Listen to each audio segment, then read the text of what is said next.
Primeiro, Donald Trump anunciou que mais um barco foi atingido pela marinha mais poderosa do mundo. E disseram os assessores que 6 pessoas morreram e era um barco cheio de drogas. E, de novo,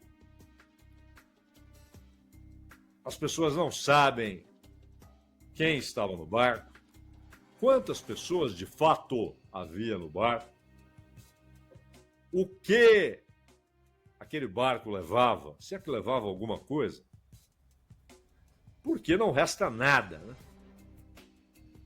Hegseth, o secretário de guerra, depois da mudança ou o retorno ao nome Departamento de Guerra em vez de Defesa, Hegseth,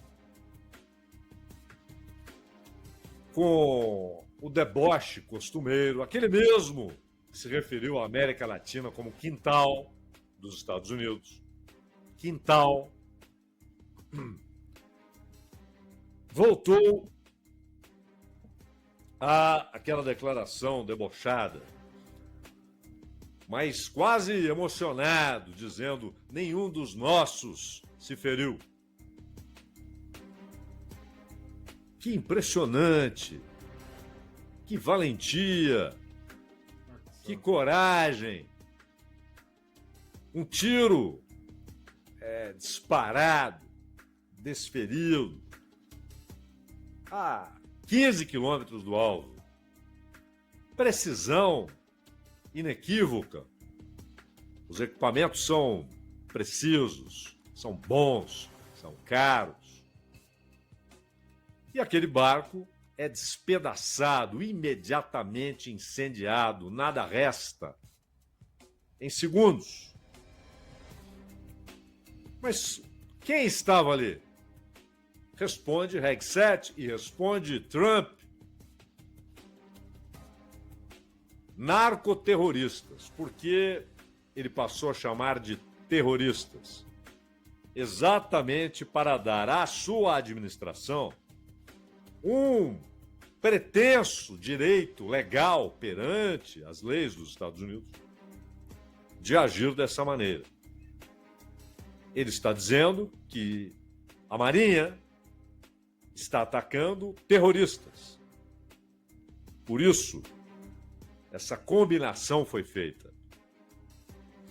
Bom, o que levava aquele barco? Trump, Hegseth e todos aqueles assessores e os comandantes militares, não tem dúvida. Drogas. Da penúltima vez, Trump chegou a dizer drogas que poderiam matar de 25 mil a 50 mil pessoas nos Estados Unidos. Jogou um número lá. Talvez naquele barco houvesse pescado, atum, peixes. Talvez naquele barco houvesse nada. Não se sabe. Mas ainda que aquele barco estivesse ocupado por traficantes e estivesse levando alguma droga ilícita, a mais poderosa marinha do mundo não teria dificuldades em fazer a abordagem e, verificado que ali estavam traficantes levando drogas, eles seriam detidos e poderiam ser levados a um tribunal. Teriam de ser apresentados a um juiz. O caso seria levado ao juiz, que então procuraria saber se eram traficantes, se eram pessoas obrigadas a correrem os riscos de levarem as drogas por causa de ameaças. Não importa.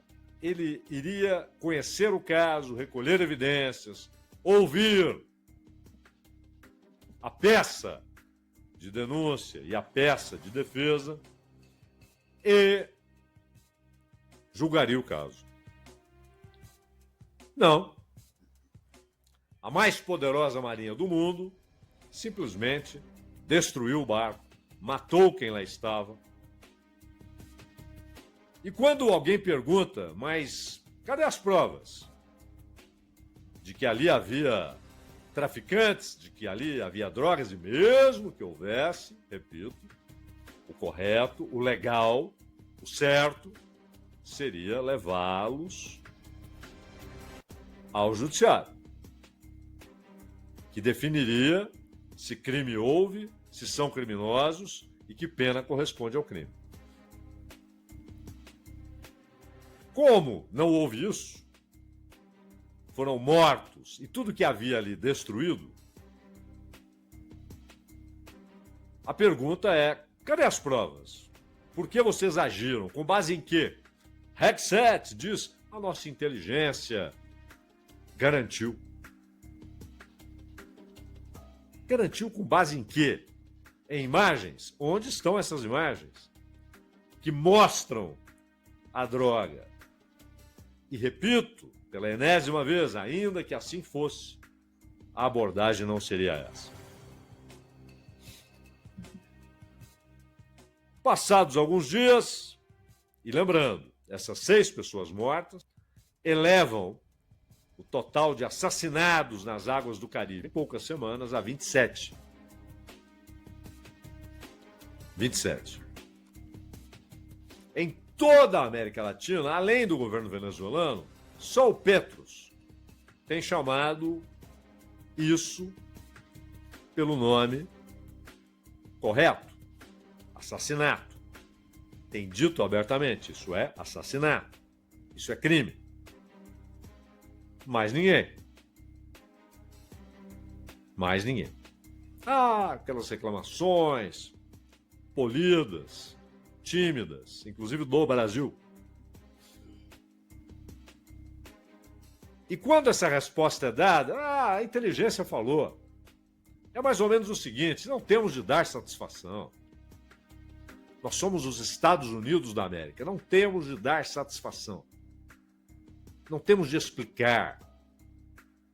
Nós fazemos. Está feito. Quem irá se opor, de fato, não em palavras?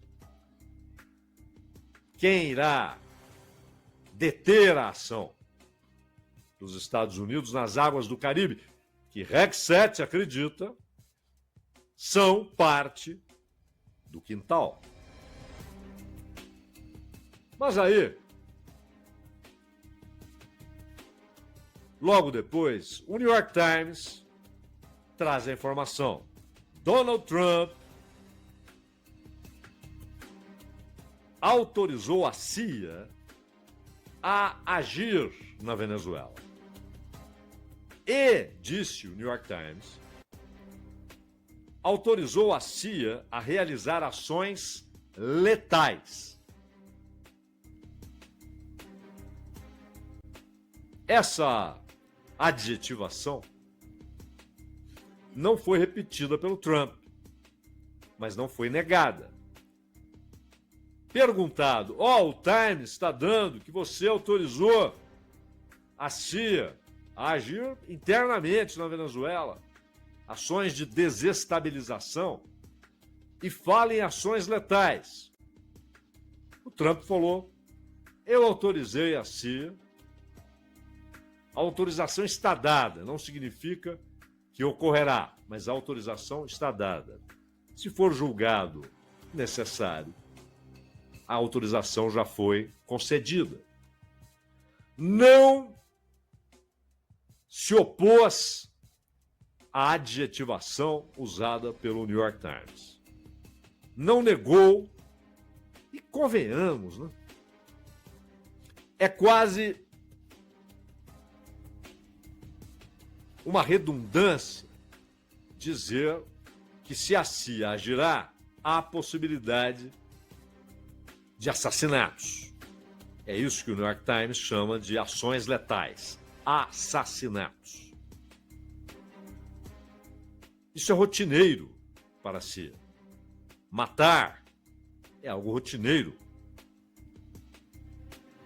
para a CIA. E Trump confirmou que autorizou. Não precisou confirmar, negar, nem usar eufemismos. Ele apenas disse que autorizou. Só não usou o adjetivo.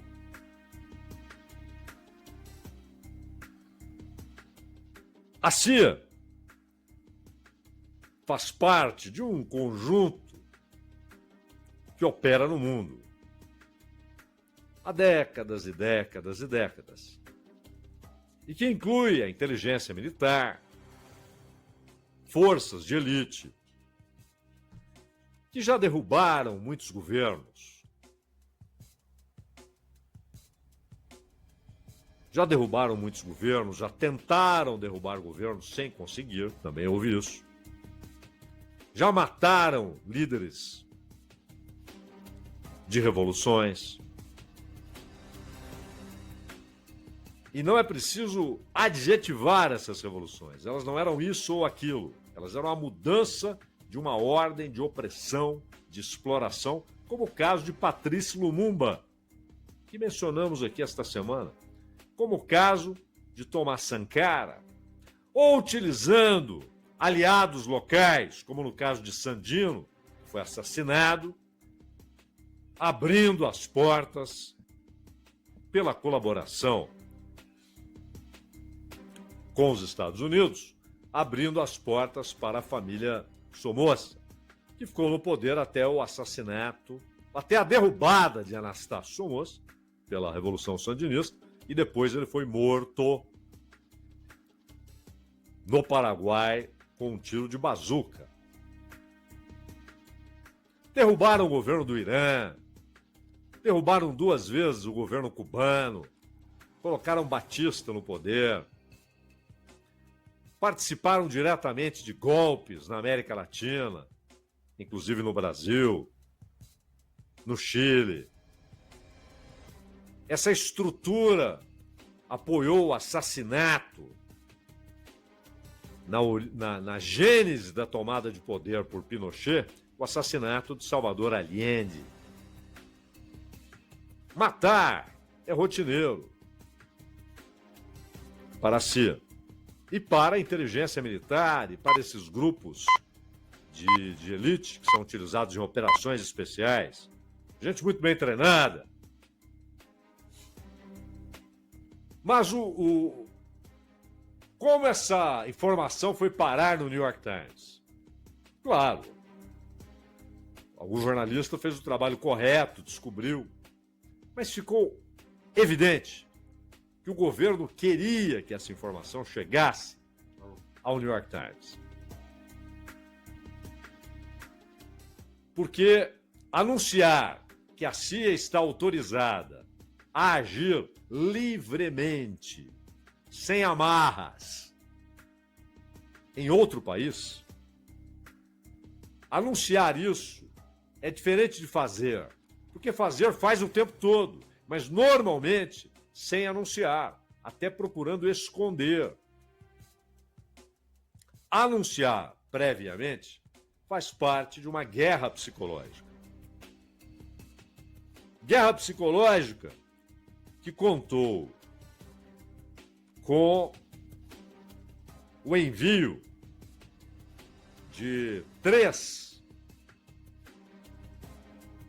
bombardeiros. E não são bombardeiros quaisquer, mas o famoso B-52. Antigo, né? Um avião concebido na década de 50, mas de uma eficiência tal que ele é apenas, as unidades são apenas reformadas, adaptadas para que possam receber novos tipos de armamento, podem despejar de bombas nucleares a bombas convencionais, uma autonomia de voo extraordinária, capaz de operações realizadas muito longe do local de onde eles levantam voo. São aviões formidáveis. E eles voam a uma altura que não é qualquer bateria antiaérea que pode detê-los. E esse é o recado. Venezuela, ficaram fazendo voos em círculo. Uma demonstração em águas internacionais, sobre águas internacionais. Mais visíveis para os venezuelanos, para a vigilância venezuelana. É uma demonstração de musculatura, de força. E o recado, que está explícito em cada B-52. Vocês não têm defesa para isso. Há 10 mil soldados muito próximos dali. Porto Rico. Deslocamento rapidíssimo até onde estão os barcos. Os barcos estão lá para uma operação contra o tráfico de drogas com Tomahawk, mísseis Tomahawk, para atacar barquinhos. Claro que não. E aí, Trump, como sempre, ou como faz usualmente, mentiu. Ele disse que há um problema a ser enfrentado e que se divide em duas partes. Que a Venezuela está soltando prisioneiros e mandando esses prisioneiros para os Estados Unidos. Ele chamou de gente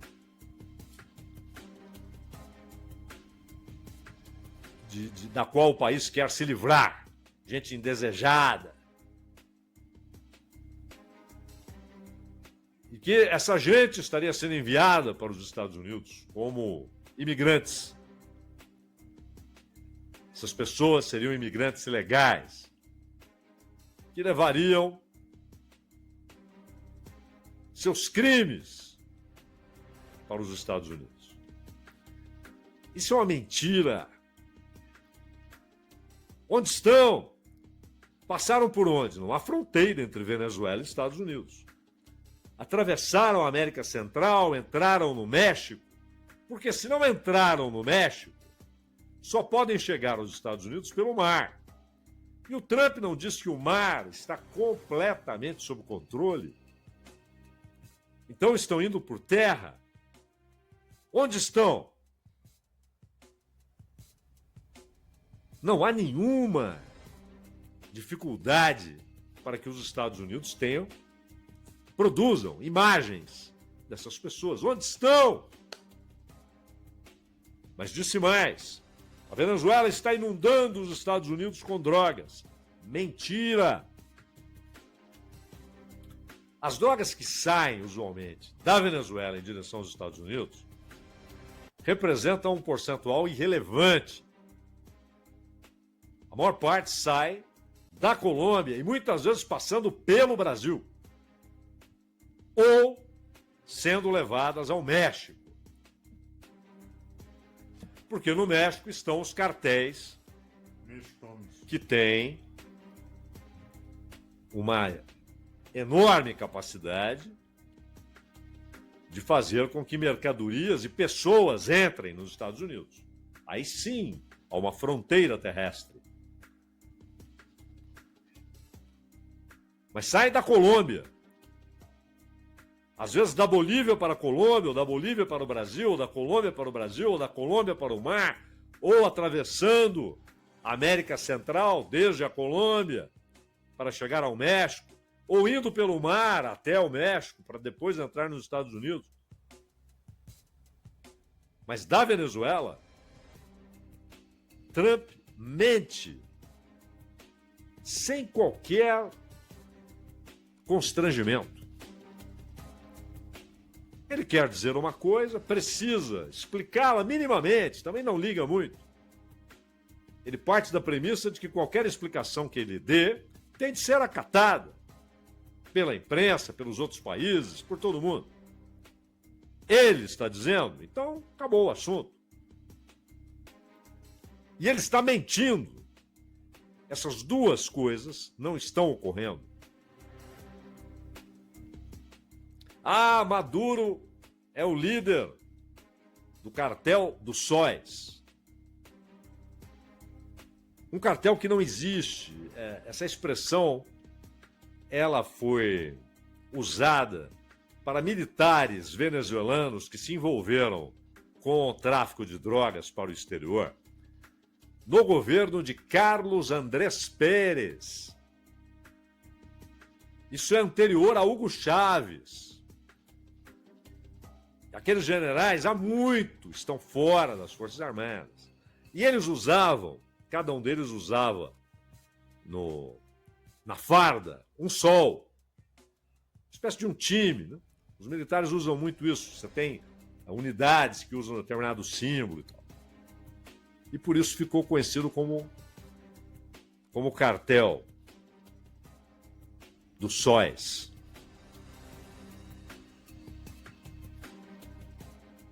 Ele pegou isso e mandou. E já mandou o procura-se. E o valor, o prêmio para quem ajudar na captura, para quem ajudar a que seja descoberto o paradeiro de Nicolás Maduro, 50 milhões de dólares. É claro que você não tem de oferecer recompensa por informações que levem ao paradeiro de alguém que todo mundo sabe onde mora, onde está,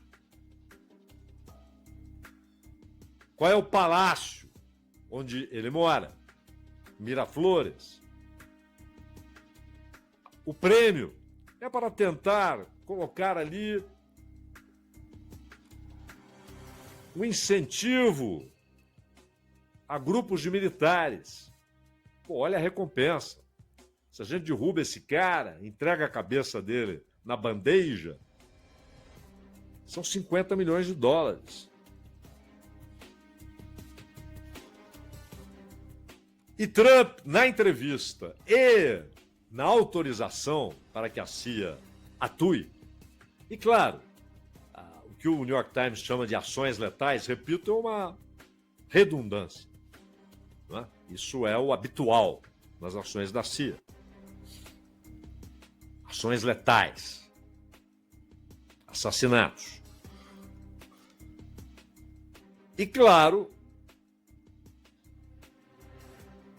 mandar B-52 é aumentar a pressão psicológica.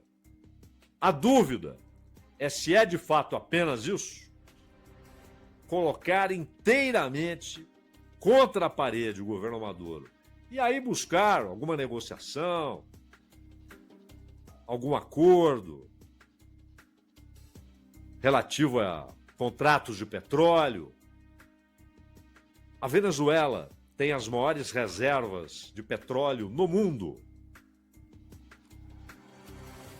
Isso não é irrelevante. Isso é decisivo. Então, é apenas isso? Ou, de fato, é a preparação do terreno para uma ação militar? Pode ser uma ação militar com ataques desde o mar e desde o céu, e com ações desestabilizadoras em terra, sem invasão, porque invasão é problemático. Ocupar é sempre muito difícil. Atacar para os Estados Unidos é facílimo. Atacar desde o mar e desde o céu é moleza. Outra coisa é ocupar, como ensinou o Vietnã, como ensinou o Afeganistão. É muito diferente. Ocupar é quase um ato em direção a um fracasso histórico. E no caso do Vietnã, foi tão para os Estados Unidos que aquela covarde invasão à Granada, em 1983, levou Reagan a dizer: estamos de volta, nossas forças armadas mostraram todo o seu poder e valor, invadindo um país que tinha então 70 mil habitantes. Oh, que valentia, que coragem, que demonstração de recuperação de força, que demonstração de que as forças armadas estão prontas para conquistarem o mundo e que hoje não seriam derrotadas no Vietnã. Tudo uma fantasia que o Reagan vendeu para o público com base num ato covarde, uma invasão a um pequeno, muito pequeno país com 70 mil pessoas. E usando a mentira de que um aeroporto que estava sendo construído pelos ingleses, mas tinha colaboração técnica cubana. E daí? Construído pelos ingleses, aliadíssimos dos Estados Unidos, nos tempos de Thatcher, inclusive, que aquele aeroporto seria utilizado por aviões soviéticos. Essa mentira de Reagan foi dita e o mundo caladinho. E agora Trump inventa um rol de mentiras. E o Maduro ontem até arriscou em inglês, né? E falou: por favor, me escutem, guerra não, dizendo para os americanos. É uma mobilização que ele tenta produzir, provocar, que não vai acontecer. A guerra do Vietnã, você tinha um caldo de situações que levavam aquelas grandes manifestações. Soldados americanos chegando em caixões do Vietnã.